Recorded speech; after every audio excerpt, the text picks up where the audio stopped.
श्रुति ने आते ही अपना छोटा बैग टेबल पर रखा और सीधी अपने कमरे में चली गई। उदासी उसके चेहरे से साफ झलक रही थी। राहुल ने माँ से पूछा, इसे क्या हुआ?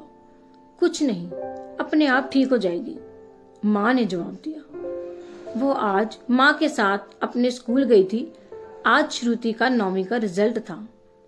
वो अच्छे नंबरों से पास भी हो गई थी, तो फिर उदास क्यों थी? माँ ने आज श्रुति को कह दिया था कि उसका एडमिशन इस बार पास ही के स्कूल में कर दिया जाएगा। वो अब उन दोनों को बड़े स्कूल में नहीं पढ़ा सकती। यही सोचकर वो उदास थी। असल में उसके पिताजी की 4 महीने पहले एक एक्सीडेंट में मौत हो गई थी। राहुल और श्रुति की जिम्मेदारी अब माँ पर थी।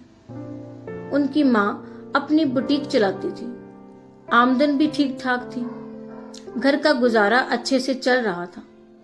लेकिन उनके पिता की मौत के बाद अकेले घर चलाना किसी चुनौती से कम नहीं था।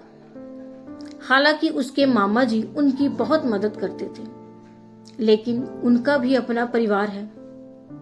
श्रुति की माँ को इन दोनों की चिंता दिन रात सता रही थी। आज जब उसने अपनी सहेलियों को बताया कि वो स्कूल छोड़कर जा रही है, तो सबने हैरानी से इसका कारण पूछा।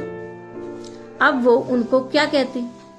वो बेचारी बात को टाल गई, लेकिन ये चिंता उसे बार बार सता रही थी कि वो किसी दूसरे स्कूल में कैसे एडजस्ट कर पाएगी। उसे अपनी सहेलियों और टीचर से बेहद लगाव था। एक बात और थी जिसके कारण वो माँ से नाराज थी। माँ ने राहुल का स्कूल नहीं बदला था। भला ऐसा क्यों? क्या लड़की होने की वजह से मुझे ये सहना पड़ेगा? माँ से भी इस बात के लिए झगड़ा नहीं कर सकती थी, क्योंकि वो पहले ही परेशान थी। लेकिन इस बात का आभास उसकी माँ को हो गया था कि श्रुति नए स्कूल में नहीं जाना चाहती। पिछले 11 साल से वो इसी स्कूल में पढ़ रही थी। माँ उसके कमरे में गई और उसे दुलारते हुए बोली, बेटी, मेरा मन तुम्हारा दिल दुखाने का नहीं था। मैं तो बस आने वाले समय के लिए आसान रास्तों की तलाश कर रही थी। लेकिन अब तुम कहीं और नहीं जाओगे, तुम यहीं इसी स्कूल में पढ़ोगे। तुम दोनों के अच्छे भविष्य के लिए मुझे जितनी भी मेहनत करनी पड़ेगी मैं करूंगी। ये सुनकर श्रुति ने माँ को अपने गले लगा लिया। दोनों की आंखों से अश्रुओं की धारा बह रही थी।